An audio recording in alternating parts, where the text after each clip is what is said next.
ingredients in that I'm going to put out.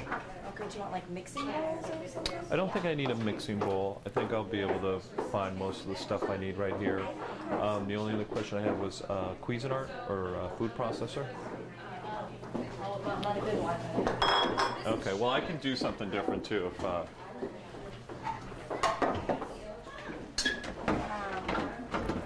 Why do you say it's not good? Well, I mean, I don't do much with it besides cut onions, so I'm just not sure. I'm just going to chop some nuts in it. Oh, yeah.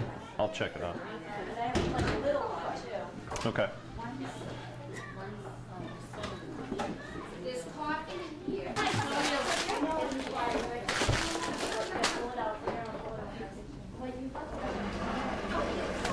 ladies. How are you?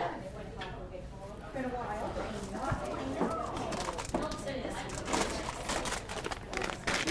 Put it over here. So,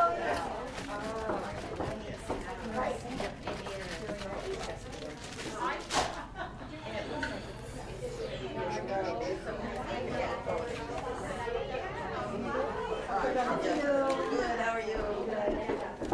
Yes, thank you. Fancy with your emails. Fine, it came from two different friends, so I had to send another one. We'll see what's that. First of all, I did a lot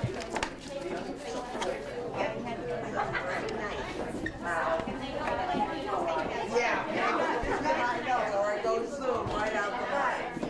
I'll give forks, and there's a knife and a fork. There's a knife and a fork. I brought it on here.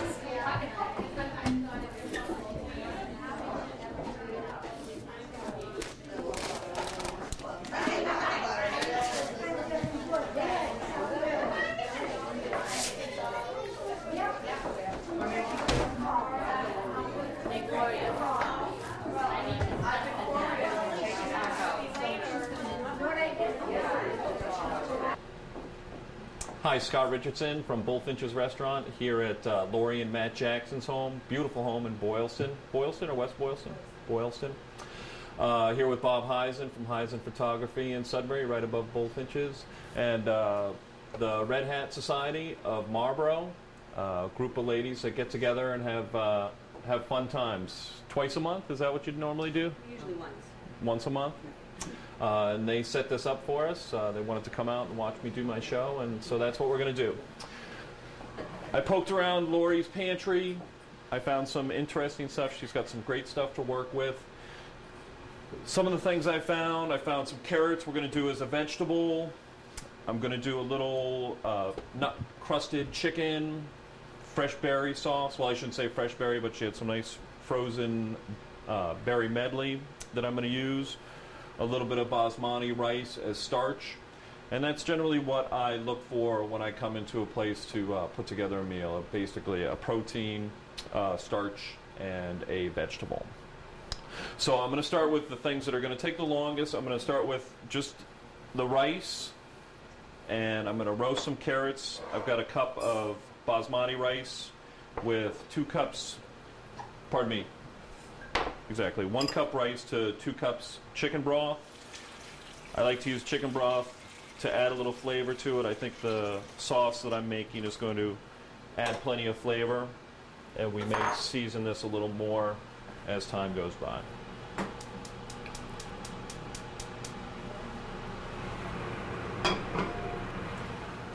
Put that on high, let it come to a boil. The other thing I'm going to do is I'm going to roast some carrots. I like to leave my carrot skin on just because they add a lot of flavor and nutrients to it. And a lot of that sweetness you taste in carrots is in the skin itself. So the only thing I'm going to do with these, I'm just going to quarter these. And you can do this with so many different vegetables. It's so simple and easy. I'm just going to toss these with a little bit of olive oil, salt and pepper, and roast them in the oven.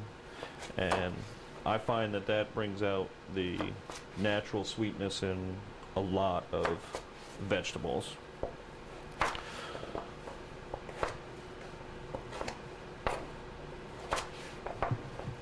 And spread them out. A little olive oil.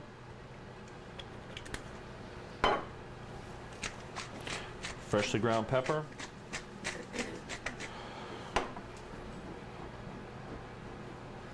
Salt. Always check a salt shaker that you're not familiar with before you start dumping. And always under salt. You can always add more salt, but it's very difficult to get it out. The only trick I've ever known or learned with soups is if a soup gets too salty, put an uncooked potato into it and let it cook, and it will. I mean, it depends on how heavily you've salted it, but sometimes it works. So we're just going to pop these in the oven, 400 degrees. We're going to let those roast while we do some other stuff. We have to cook for Until they're done. Believe it or not, that's how I learned to cook. That's how the chefs at Bullfinch's treated me when I was learning to cook at the restaurant. And that's how you learn to cook. You'll know when they're done, right? They're going to be nicely brown, little firm.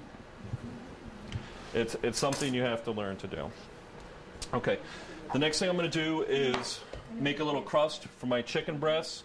I've got some breadcrumbs. I like to cut the nuts with a little bit of breadcrumbs because nuts can be a little fatty or oily. They tend to clump, so I like to cut them with a little bit of breadcrumbs.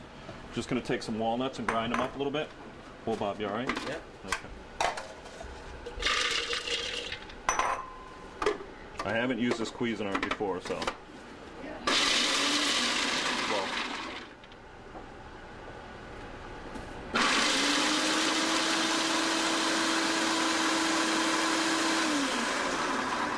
Great. Perfect. I'm going to go a little bit finer.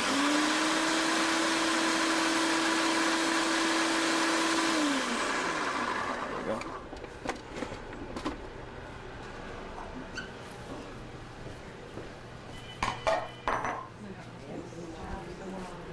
Lori, I told you to hold all my calls. I can only do one thing at a time. Does it matter what kind of breadcrumbs it is? Fresh or can they be out of the... These were just little Progresso plain ones. Yeah. But it's up to you. My mother-in-law makes, saves all her ends from her bread and makes her own breadcrumbs. We do the same at the restaurant, Do you ever use panko crumbs? We use panko crumbs for a lot of things. Yeah, I love panko crumbs. They fry really nicely. Panko crumbs it's a Japanese breadcrumb, and as opposed to, you see, this is really finely ground. Panko crumbs almost are like little chunks of bread. There's lots of little air pockets in it. They're not as fine. They'll probably be maybe a millimeter by a millimeter. But they add a really nice, crispy, crunchy texture to a lot of things. We like to just lightly bread something in that and pan fry it. It comes out great. Check our rice. I'm going to turn it down a little bit. We're going to pound some. Half and half? Excuse me. Was it half walnuts and half, or just? Just about. Yeah, just about half. Yeah. But this is all about doing your own thing. If you don't have enough walnuts to go half and half, then you don't have enough walnuts to go half and half. You use more breadcrumbs, or if you've got some almonds, throw some almonds in there. Macadamia nuts. Macadamia, yeah. Trick to pounding chicken. Double plastic wrap. Spread out your chicken breasts. If you don't have a mallet, the back of a pan will work fine.